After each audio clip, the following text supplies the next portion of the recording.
It was a cold afternoon, just another day on the Los Angeles subway. People were rushing home from work. In one of the crowded subway cars, Daniel Carter sat with his worn-out clothes, staring blankly out the window. Once a successful musician, Daniel had been shaken by the hardships of life and had lost all hope. Now he survived by performing small gigs with his old guitar in subway stations. The subway doors opened and Keanu Reeves stepped in. Dressed modestly, trying not to attract attention, the famous actor was traveling as he always did, just like any ordinary passenger. No one seemed to notice him, but Daniel did. Keanu sat down in the empty seat next to Daniel. Daniel glanced at the famous actor from the corner of his eye, but hesitated to say anything. Silence filled the air for several stops. Finally, Keanu noticed the old guitar resting beside Daniel. He smiled gently and asked, "Do you play the guitar?" Daniel lifted his head, sighed, and replied, "I used to, but now I don't think anyone wants to listen."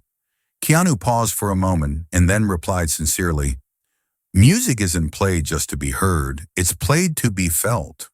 Would you like to play?" Daniel hesitated at first, then picked up his guitar.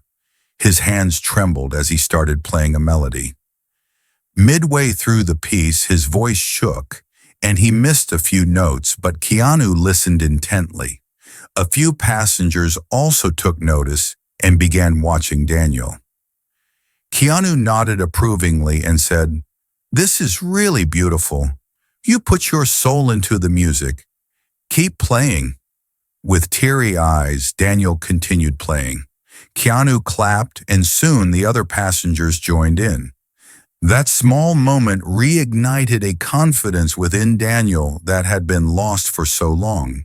As the subway neared its stop, Keanu reached into his pocket and pulled out a business card, handing it to Daniel. "Take this. I have some friends who are always looking for good musicians. I'd like you to meet them." Daniel took the card in shock. He couldn't believe his eyes. For the first time in a long while, someone truly believed in him.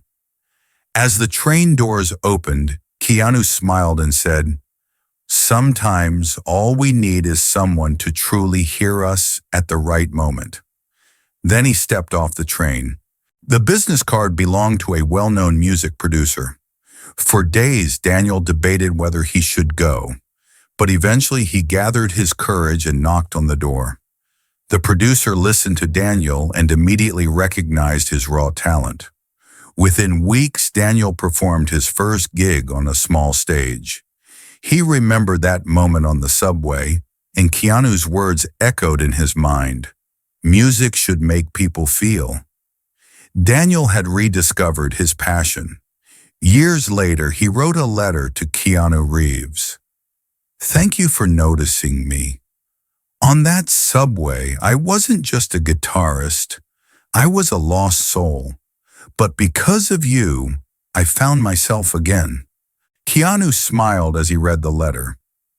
He had always believed in small acts of kindness, and for him, this was the greatest reward. Because sometimes just one small moment can change a person's life forever. And so, an ordinary subway ride became the rebirth of a lost musician,